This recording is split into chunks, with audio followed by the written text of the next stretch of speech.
अस्सलामुअलैकुम दोस्तों आज मैं एक ऐसा बिजनेस लेकर आई हूं जिसको आप घर बैठे बैठे तैयार कर सकते हैं और बहुत अच्छे खासे प्रॉफिट में आप बेच सकते हैं। इसमें आपको बहुत कम पैसे लगाने पड़ेंगे और ये इतना डिमांडेबल बिजनेस है। अगर आप इसको शुरू करेंगे, आप समझ लीजिए कि आप महीने के 50 से 60 हजार रुपये कमा सकते हैं। आपको सिर्फ थोड़े पैसे लगाने हैं और थोड़े पैसे लगाकर इस बिजनेस को स्टार्ट करना है।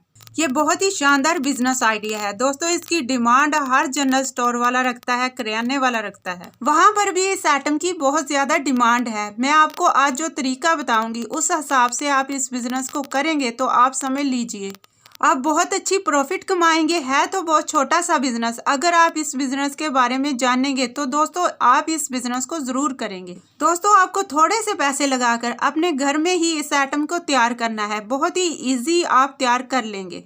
दोस्तों कोरिएंडर पाउडर के बिजनेस के हवाले से मैं आप लोगों के साथ डिस्कस करूंगी और इस वीडियो में मैं इस बिजनेस के हवाले से कुछ ऐसी चीजें बताऊंगी जिससे आप अपना बिजनेस ना सिर्फ लोकल मार्केट बल्कि इंटरनेशनल लेवल पर भी कर सकते हैं। वीडियो को आपने मुकम्मल देखना है, वीडियो को आपने स्किप नहीं करना, स्टार्टिंग से लेकर एंड तक देखना है ताकि आपको इसमें जो शेयर की जाने वाली जो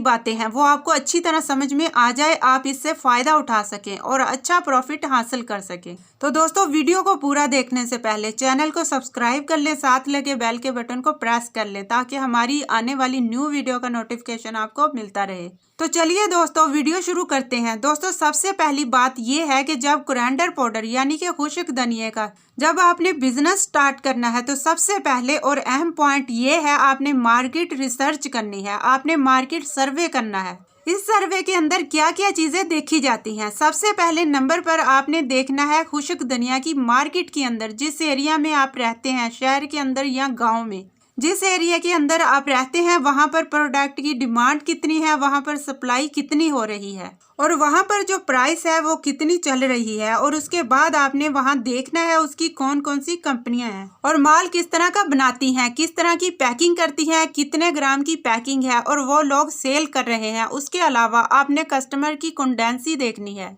ब्रांड का प्रोडक्ट ज्यादा खरीदते हैं या फिर लोग किस तरह का प्रोडक्ट ज्यादा खरीदना पसंद करते हैं। ये सारी चीजें आपको देखने को मिल जाएंगी जब आप मार्केट रिसर्च करेंगे। तो दोस्तों आपने ये भी देखना है कि मार्केट के अंदर कौन कौन सा मैन्युफैक्चर बैठा हुआ है, जो लोग होलसेल के ऊपर इसको बेच रहे हैं वो कौन लोग हैं और किस किस रेट पर सेल कर रहे हैं। ये भी आपको पता होना चाहिए कि कौन सा बंदा माल आपको सस्ता दे रहा है। अब आपने क्या करना है, जो आपके एरिया के अंदर जो लोग इसको सेल कर रहे हैं, मतलब होलसेल पे जो आपको दे रहे हैं, उनसे पता करना है कि वो लोग कौन से रेट पर सेल कर रहे हैं। और अगर आप लोग बाहर से अपना प्रोडक्ट मंगवाते हैं, मतलब आप किसी बड़ी मंडी या कोई बड़ा मैन्युफैक्चर है, जो बड़ा डीलर है वो इसको सेल कर रहा है, तो आप उससे रेट पता करते हैं कि वो आपको किस रेट पर दे रहा है। अगर आपको खुश्क धनिया मतलब साबुत मिल रहा है तो आपको उसे ग्राइंड करना है, ग्राइंड करने के बाद उसकी पैकेजिंग करनी है। अगर आपको पिसा हुआ मिल जाए तो भी आपने ये देखना है कि ग्राइंड फॉर्म कितने का मिल रहा है। जहाँ से आपको अच्छा रेट मिल रहा है वहां से आपने उठा लेना है।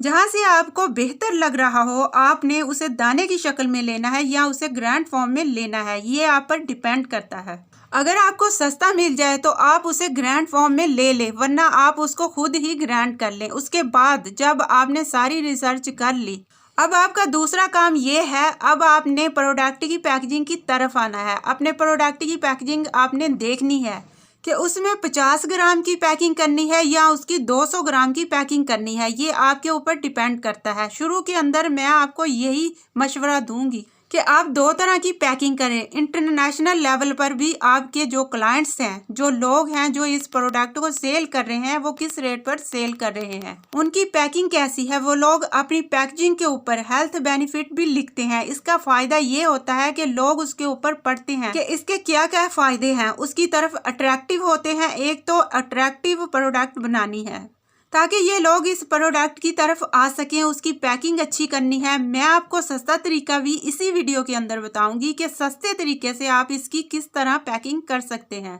अगर आप कैलेंडर बनवाते हैं वो भी एक अच्छा तरीका है कि आपने सारे प्रिंट बनवाए और उसके बाद उसकी पैकिंग शुरू कर दी। लेकिन एक दूसरा तरीका भी मैं आप लोगों के साथ शेयर करूंगी, वो भी बहुत ज़बरदस्त है। तो दोस्तों दूसरा तरीका ये है मार्केट से ट्रांसपोर्ट पाउचेस मिलते हैं। ट्रांसपोर्ट पाउचेस के लिए 100 ग्राम की पैकिंग के लिए 200 ग्राम की पैकिंग के लिए ट्रांसपोर्ट पाउचेस ले लें।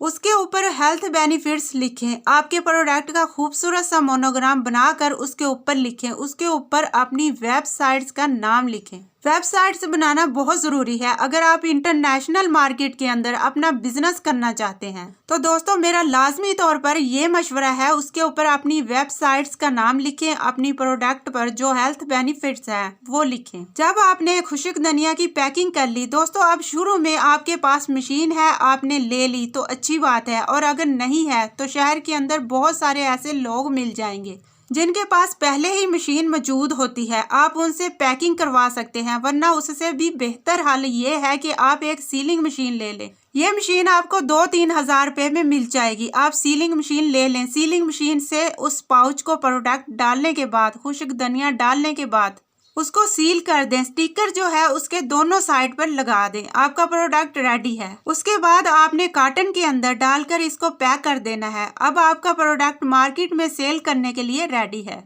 दोस्तों यहाँ तक तो ये बात हो गई कि हमने अपनी प्रोडक्ट बना ली। आपका प्रोडक्ट मार्केट में जाने के लिए बिल्कुल तैयार है। अब अगली बात यह है, जब आपने इसको सेल करना है इंटरनेशनल लेवल पे, तो सबसे पहली बात यह है कि आपने प्राइवेट लिमिटेड कंपनी के नाम से रजिस्टर करवाना है।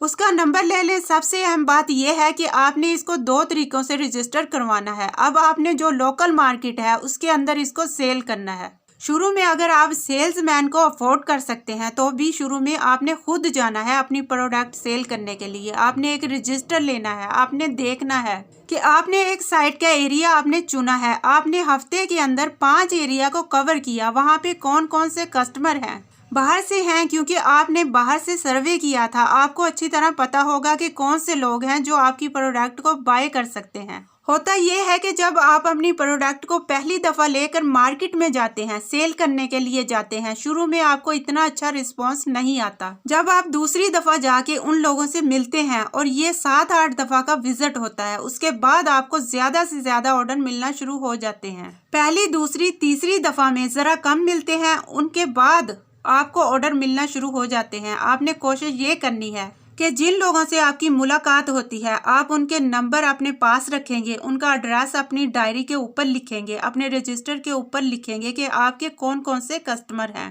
उसके बाद जब आप सेल करने लगे, इसके साथ साथ दूसरा काम ये करें, इस प्रोडक्ट को ऑनलाइन भी सेल करें। इस प्रोडक्ट को सेल करने के लिए आप दराज पर, अलीबाबा पर और अमेज़न पर अपना स्टोर बनाएं। तो दोस्तों इस तरह के मजीद बिजनेस आइडियाज़ को देखने के लिए हमारे चैनल का विजिट करें। वहाँ आपको लो इन्वेस्टमेंट और हाई प्रॉफिट बिजनेस आइडियाज़ देखने को मिलेंगे।